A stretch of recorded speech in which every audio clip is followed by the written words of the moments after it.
జూబ్లీహిల్స్ ప్రజలు బీజేపీ వైపు చూస్తున్నారని చెప్పారు ఎంపీ ఈటెల రాజేందర్. బస్తీల్లో అనేక సమస్యలు పేరుకుపోయున్నాయని చెప్పారు. హైడ్రా పేరుతో పేదల ఇల్లు కూల్చివేస్తున్నారని మండిపడ్డారు. ప్రచారానికి వెళ్లిన కాంగ్రెస్ నేతల్ని ప్రజలు హామీలపై నిలదీస్తున్నారని విమర్శలు చేశారు.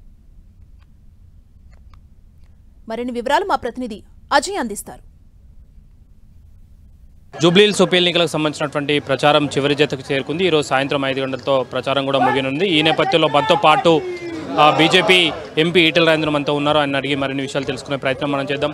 సార్, ఎట్లా సాగుతుంది? బీఆర్ఎస్ పార్టీ అభ్యర్థి మరణిస్తే వచ్చిన ఎన్నికలు కాబట్టి తన స్థానాన్ని నిలుపుకోవాలని చెప్పి వాళ్ళు ప్రయత్నం చేస్తున్నారు.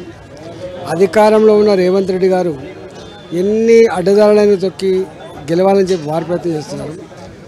ఈ రెండు పార్టీలు విఫలమైనని చెప్పి ప్రజలు స్పష్టంగా భావిస్తున్నారు. అయ్యా, మీరు భారతీయ జనతా పార్టీ మాత్రమే అప్పుడో ఇప్పుడో పేదల కోసం కొట్లాడుతుంది. పేదల ఇల్లు కూల్చేసినప్పుడు కానీ, ఇవాళ పేదలకు పెన్షన్లు కొత్తవి శాంక్షన్ చేసే విషయంలో కానీ, ఇట్లా అనేక విషయాల మీద కొట్లాడుతూ ఉంది. కాబట్టి తప్పకుండా మీకు వేస్తామని చెప్పి మాట్లాడుతున్నారు. ఇక్కడ ఎన్నికలలో ముఖాముఖి పోరాటం లెక్క కాకుండా ట్రయాంగిల్ కాంటెస్ట్ స్పష్టంగా కనబడుతూ ఉంది. రాబోయే ఎన్నికల్లో మున్సిపల్ జిహెచ్ఎంసీ ఎన్నికలు జరిగినప్పుడు గతంలో 40 స్థానాలు గెలిచిండ్రు. రేపు మీరే గెలవాలి. ఇక్కడ ఈ మురికి బతుకులు పోవాలన్నా, ఈ నీళ్లు లేని లేమిడి బతుకులు పోవాలన్నా కూడా బీజేపీ గెలిస్తేనే సాధ్యమైందని చెప్పి భావిస్తూ ఉన్నారు. 2028 ఎన్నికలకి ఇవాళ హైదరాబాద్ జిహెచ్ఎంసీ తప్పకుండా అండగా ఉంటుందనే భావన వ్యక్తం చేస్తూ ఉన్నారు. ఇప్పుడు కాంగ్రెస్ పార్టీ ఓటుకు 2500 చొప్పున ఇచ్చింది. బీఆర్ఎస్ పార్టీ ఫస్ట్ విడత 1000 రూపాయలు, సెకండ్ విడత 1500 చొప్పున ఇస్తున్నట్టుగా చెప్తా ఉన్నారు.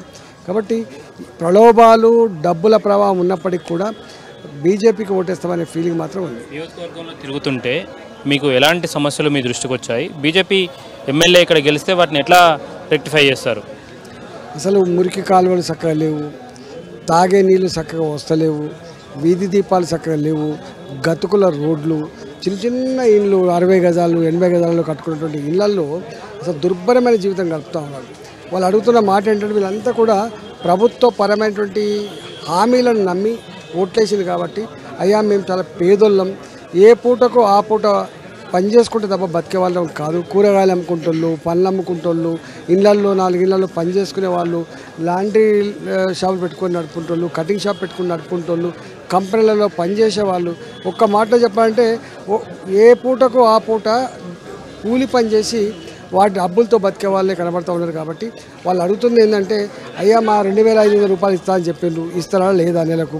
ఇవాళ ఆటో డ్రైవర్లకు 12,000 రూపాయలు ఇస్తా అని చెప్పిండ్రు. మా చదువుకునేటువంటి పిల్లలకి ఫీ రియంబర్స్మెంట్ చేస్తలేరు, చేస్తారా లేదా? మా చదువుకున్న నిరుద్యోగ యువతకి 4,000 రూపాయలు ఇస్తా అని చెప్పిండ్రు, ఇస్తారా లేదా?